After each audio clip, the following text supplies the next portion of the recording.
Hello class and welcome back. Now before we get into our next part of the project where we work with our different typographic principles, I did want to bring your attention to something that you may have run into so far in this course, which is where do I find certain fonts and stuff that we use in these projects. Now in Illustrator and Photoshop, it's not as relevant. We didn't use the different fonts as much.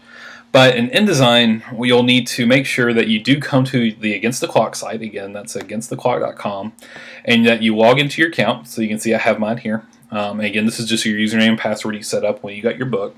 And then you go to this Downloads and Errata page. Now, in this section, you can see that you have different resource files. Now, I'm an instructor, so mine may look a little bit different than yours, but you should have the Against the Clock fonts.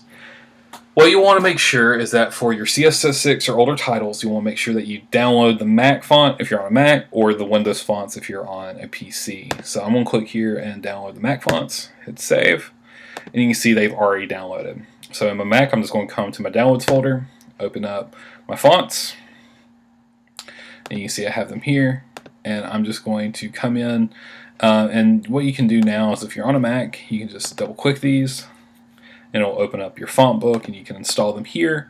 In Windows, it's a little bit different, but you essentially go through the same process to install your fonts.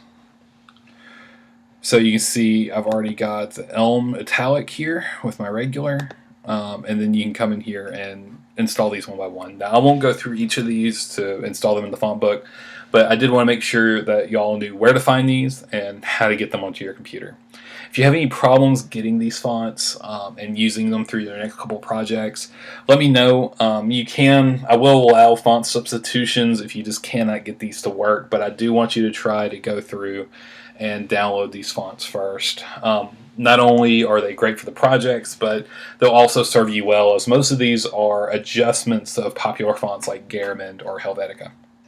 Again, if you have any questions, let me know immediately and I can help you through the steps or even send you the font files.